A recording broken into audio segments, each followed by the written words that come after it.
안녕하세요. 특허그룹 뷰입니다. 오랜만에 여러분들한테 저희 이제 특허 사무소 좀 관련된 얘기를 해볼까 해요. 사실은 요새 저희가 유튜브를 시작한 계기도 하고 저희 회사를 설립한 계기도 한 게 많은 분들한테 지식재산권과 그 다음에 변리사 이런 것들 널리 알리고 합리적이고 건전한 그런 이제 지식재산 관련 법률 서비스 시장 같은 좀 다 떠나서 사실 이 시장이 굉장히 오염되어 있어요. 많은 소비자분들이 내가 뭔가 특허를 내고 싶거나 상표 이런 걸 내고 싶을 때 어디를 찾아가야 할지 하고 인터넷에 검색을 해보겠죠. 포털 사이트에 했을 때 너무 쓰레기 같은 정보들이 난무하더라. 특허나 상표 관련된 일을 변리사에게 맡기고 싶을 때 어떻게 해야 하는지, 어디를 찾아가야 되는지, 어떤 변리사를 만나야 하는지 그런 거에 대해서 한번 얘기를 해볼까 합니다. 맞죠? 맞지? 근데 뭐 결론만 말하면 뭐 저희에게 이거는 그러니까 농담이고 사실은 그러니까 그거보다는 피해야 될 사무소를 알아야 됩니다. 그쵸. 그러니까 뭐 우리가 잘한다 이런 얘기를 하는 거는 너무 식상하고 그치. 속보이고 그쵸. 좀 너무 옛날 스타일이고 저희는 그냥 우리한테 안 와도 돼요. 오지마. 피해들이 굉장히 발생하고 있기 그쵸. 때문에 그러니까 여러분들 그냥 똥을 안 밟는 방법에 대해서 말씀을 드릴게요. 왜냐면 사실 뭐 일 잘하시는 변리사님도 굉장히 많아요. 그렇기 때문에 여러분들께서 이 정도 돌다리를 두들겨 건너는 그런 마음으로 몇 가지만 확인해 보면 뒤통수 맞을 일은 적다. 오염돼 있다라고 말씀을 하셨잖아요. 그쵸. 특허 시장이 여러 가지 문제가 있는 것 같아요. 이를테면은 우리 변리사 내부적으로는 수가에 대한 얘기도 있고 수가가 너무 떨어진다는 얘기도 있잖아요. 그거에 대해서도 원인이 굉장히 많은데 그 중에 가장 큰 몫을 차지하는 게 그 오염된 더러워진 특허 시장이다. 그렇죠. 그러니까 한편으로는 근데 이게 그렇게 비춰질 수도 있어요. 너네 밥그릇 싸움하는 거 아니냐? 이거는 내가 먹어야 할 밥그릇인데 지금 이 사람 밥을 개가 먹고 있는 거야. 밥그릇이라는 얘기를 했는데 단순히 밥그릇의 문제가 아니라 이걸로 인해서 피해가 발생하기 때문이에요, 사실. 그렇죠. 그러니까 만약 강아지가 사람 밥을 먹었는데 그게 애초에 강아지가 먹어서는 안 되는 음식이었어. 왜 다르냐면 그 강아지는 배가 부르잖아? 네. 우리는 배가 고프고 그럼 이제 제3자의 피해는 안 발생했어. 그건 너무 둘간의 관계니까. 강아지가 다치잖아. 강아지가 그럼 일체형이야? 비유가 조금 적절하지 못했으니까 다시 돌아와가지고 그래가지고 우리가 좀 그런 실태를 너무 근데 한편으로는 너무 네거티브가 될까 좀 걱정스럽기도 해요. 그 업체명 우리가 얘기 안 하더라도 사실 이 시장에 같이 들어와 있는 다른 변리사님들은 다 아실 거거든요. 근데 저는 이거 네거티브라고 생각할 게 아니라 오히려 정확하게 얘기를 해야 된다고 생각해요. 정확하게? 예. 그 업체명은? 아니 뭐 그렇게 그 정도로 문제의식이 있고 두 번째는 이거를 아무도 해결할 생각이 없어요. 변리사들도 계속 이거에 대해서 뭐 비변리사의 행위라느니 뭐시기라느니 계속 말은 여기저기 사지만 네. 그 누구도 이걸 해결하려고 하는 의지나 행동을 하는 사람이 없다. 그러니까 요새 근데 뭐 변리사회가 뭐 여러 가지 행동을 하고 있는 것 같긴 해요. 그러니까 이걸 왜 말씀드리면 저희 영상을 봐주시는 분들 중에서도 뭐 수험생분들이거나 아니면 후배 변리사님들이 있거든요. 그러면 뭐 보통 이렇게 얘기해요. 뭐 저 때도 비슷한 생각을 가지고 있었던 것 같은데 뭐 시장이 오염되고 있다, 시장이 뭐 박살나고 있다 막 이런 얘기하면 아니 그러면 선배 변리사님들의 행동으로 나서야 되는 거 아니냐 뭐 이런 얘기들 많이 하잖아요. 좀 저희 업계는 아니에요. 왜냐면 저희 업계에서는 사실 우리 말고 이런 얘기를 하는 데가 있나 싶어요. 왜냐면 저희는 작년부터 이런 관련된 영상 찍었는데 좀 다른 업계에서는 어떻게 하고 있는지. 성형외과예요, 성형외과. 최근에 굉장히 이슈화된 문제인데 뭐냐면 한 성형외과 의사가 이렇게 얘기했어요. 제가 기사 띄워드릴게요. 성형수술 말립니다. 그러면서 한 얘기가 뭐냐면 누가 당신을 수술할지 몰라요 이러면. 그러니까 뭐냐 결국 깜깜이 수술이다 이거예요. 상담 받는 그 의사 있잖아요. 코 이렇게 해주시고 눈 이렇게 해주시고 막 이렇게 해주세요. 해가지고 딱 수술장 들어가서 마치 딱 했더니 그 상담한 의사가 아니라 뭐 다른 누군가 수술을 한다 이거예요. 이거는 뭐 제가 지어서 하는 말이 아니라 진짜 성형외과 의사분께서 한 말이에요. 유튜브를 하시는데 뭐 벤데타래 벤데타. 한국의 수술실에서 벌어지고 있는 악인 근본적인 비를 쫓아온 외과 의사입니다.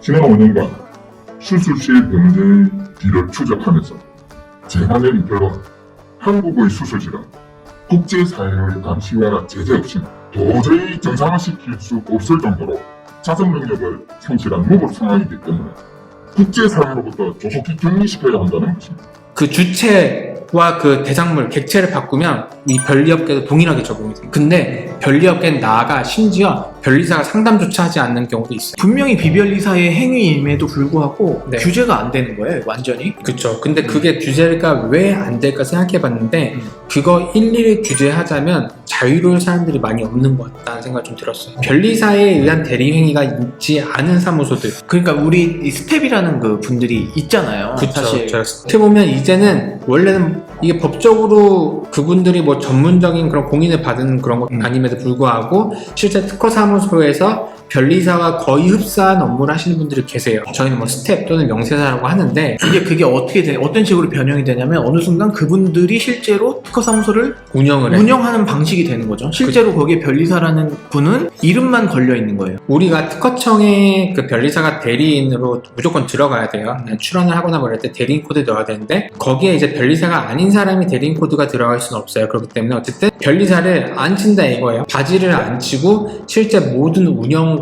업무 다 이런 것들을 변리사가 아닌 사람들이 다 한다는 거죠. 상담부터 뭐 서류 쓰는 거 그 사무소 소속인 뭐 다른 변리사가 아닌 사람이 하는 경우도 있겠지만 그 사무소 소속이 아닌 사람이 하는 경우도 많아요. 그러니까 정말 내 특허 출원, 상표 이런 것들을 누가 하는지 모른다는 거예요. 그 문제가 누가 하는지도 모르고 외부에 그 누군가가 하기도 하고 막 하는데 네.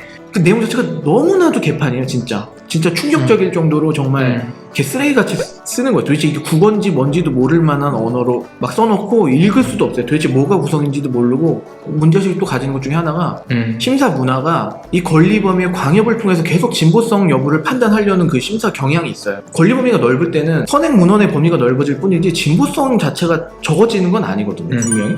심사관님들은 계속 권리 범위를 좁게 했을 때 그냥 진보성을 인정해버리는 경향이 있어서 이러한 되게 저급의 업무가 통하는 거예요. 그러니까 등록만 받는 거에 굉장히 초점을 맞추게 되는 거죠. 그거에 대해서 전 진짜 굉장히 많이 화가 나고 이걸 어떻게 바꿔야 된다는 생각을 많이 하는데 개선이 안 돼, 개선이. 변리사회 차원에서 거의 강제로 그런 식으로 업계를 자정하지 않는 이상은 이거는 그냥 소비자가 외면하는 방법밖에 없을 것 같아요. 저희가 해드릴 수 있는 거는 결국 뭐 우리가 잘한다 이걸 떠나가지고 여러분들이 변리사에 의해서 운영되지 않고 두 번째 변리사에 의해서 업무가 직접적으로 처리되지 않는 이런 데를 확인하는 방법을 말씀드리는 방법밖에 없을 것 같아요. 사실 지금도 저희는 되게 작은 목소리예요. 구독자가 이제 간 10,000명은 넘었지만 아직까지도 너무 작은 목소리예요. 하지만 계속해서 저희가 이런 식으로 계속 어필을 하다 보면 결국 소비자분들께서 저런 데는 가면 안 돼. 저런 사람한테 맡기면 안 돼라는 의식을 가지게 됨으로써 우리 업계가 스스로 조금 더 자정할 수 있는 그런 게 되지 않을까. 계속적으로 얘기를 하고 되돌아봐서 우리도 절대 그러지 않도록 하는 거지. 그럼 이제 방법을 말씀드려요. 어떻게 캐치를 하는지. 첫 번째,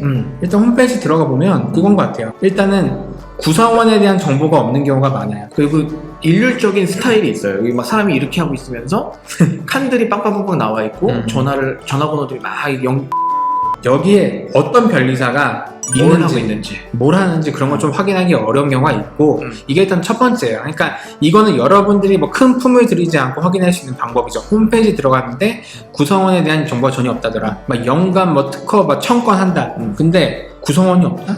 그러면 그걸 다 누가 해? 그리고 할아버지만 계셔. 근데 그분이 연간 특허 출원 1000건에 절대 안 되지. 그런 것도 있고 두 번째 뭐냐면 조금 품을 한번 드려봅시다. 전화를 걸어요. 전화 걸어가지고 변리사님과 통화하고 싶다.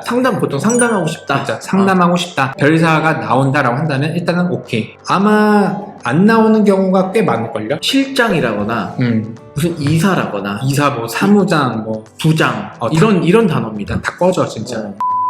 아니 심지어는 저 경고장을 주고받는 관계에서 연락을 해서 그쪽 다 변리사 바꿔달라고 연락을 했을 때도 심지어 실장이라는 사람이 전화를 받아요. 그쵸. 그럼 전 굉장히 황당하죠. 그래서 경고장 그럼 변리사님이 작성한 거 아닌가 봐요. 그러면 뭐 엄청 당황하면서 아니다 우리 변리사님 작성했다고 하는데 실제로 그 변리사님의 존재는 알 수가 없다. 어디서 뭘 하시는지. 그쵸. 네, 화가 나. 한 4,000보 양보한다 쳐서 특허 명세서나 뭐 그런 걸 조금 그래 썼다 해요. 경고장 보내는 거, 경고장에 대한 회신을 하는 거. 적어도 이거는 그래도 변리사가 해야 되는 거 아니에요? 어차피 거기에는 변리사님이 안 계시기 때문에. 그쵸. 네. 그러니까 어쨌든 저는 이제 특허나 상표 이런 관련된 거에서 전문가다 보니까 딱 보면 이렇게 딱 구분이 되잖아요. 근데 저보고 그냥 아무것도 모르는 그냥 뭐 피부과나 막 그런데 알아보라 하면 사실 저도 그거에 대한 정확한 판단이 잘 안 돼요. 지금까지 말씀드린 두 가지 말씀드렸죠. 홈페이지를 가봐라.